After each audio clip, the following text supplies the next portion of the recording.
হাদিস শরীফের মধ্যে এসে আল্লাহ হাবিব সাল্লাল্লাহু আলাইহি ওয়াসাল্লাম সাহাবায়ে কেরাম লইয়া এক জায়গা মজলিসের মধ্যে লইয়া আলোচনা করলেন।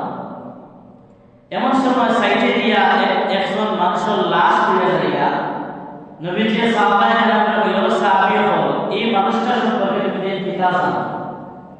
সাহাবী বললেন, ইয়া রাসূলুল্লাহ, এই মানুষটা তো বড় ভালো মানুষ। আল্লাহর হাবিব বললেন, ওয়াজাবাত।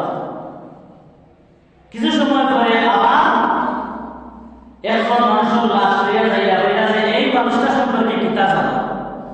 ইয়া রাসূলুল্লাহ, এই মানুষটা তো বড় খারাপ মানুষ আছে, বাদ মানুষ আছে। আল্লাহর হাবিব আবার বললেন, ওয়াজাবাত, মানে ওয়াজিব হইল। সাহাবায়ে কেরাম বললেন, ইয়া রাসূলুল্লাহ, প্রথম যে ব্যক্তি গেল আপনি তামরে কইলেন পুত্র মানুষ হইলা বালা করে আপনি কইলেন ওয়াজাবাত, ওয়াজিব হয়ে গেল। দ্বিতীয় যে ব্যক্তিটা আমার গেল আপনি জিজ্ঞাসা এই মানুষটা সম্পর্কে তোমার কোনো ধারণা কি? তামরে কইলেন বড় খারাপ মানুষ আছে। আপনি কইলেন ওয়াজাবাত, ওয়াজিব হয়ে গেল। ইয়া রাসূলুল্লাহ, এই যে দুইবার ওয়াজাবাত হইলা, দুইটা ওয়াজিব বলে, দুইটা ওয়াজিবের পার্থক্য কিটা?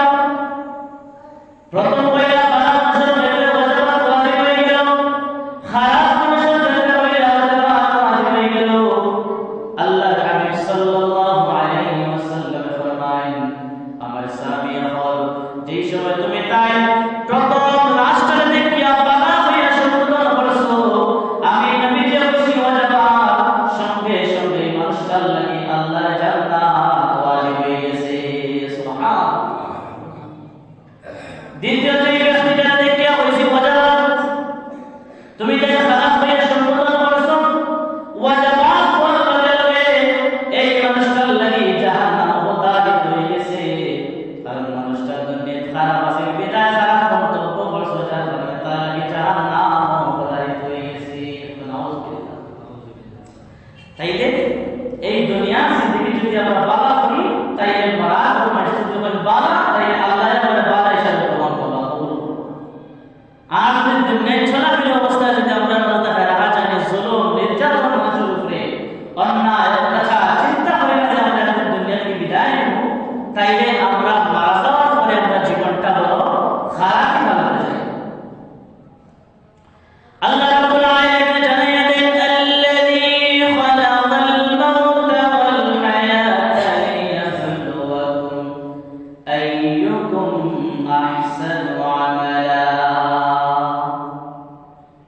ও দুনিয়ার মানুষ, এই জমিনের মধ্যে তোমাদেরকে আমি আল্লাহ পাঠাইছি, জমিনের মধ্যে তুমি ভালো আমল করো, জমিনের মধ্যে পাঠাইছি তোমাদেরকে উত্তম আমল করো।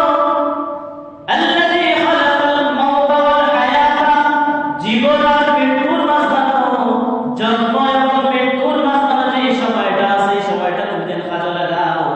এই সময়টা কাজে লাগাইয়া ভালো আমল যদি করতে পারো, ভালো কাজ যদি করতে পারো, এই সময়টা কাজে লাগাইয়া আল্লাহ রাব্বুল আলামিনের নৈকট্য লাভ করতে পারো। তাই জানিয়ে রাখো, আল্লাহ নিজে জানাইয়া দেয়, আমার এই সমস্ত বান্দার লাগি আল্লাহ তাখাফু ওয়া লা তাহজানু ওয়া আবশিরু বিল জান্নাতিল্লাতী কুনতুম তুআদুন। আমার এই সমস্ত বান্দা বান্দিদের জানিয়ে দিলাম, আল্লাহ তাআলা ভয় নাই। সুবহানাল্লাহ। আল্লাহ কইলা, যদি বারা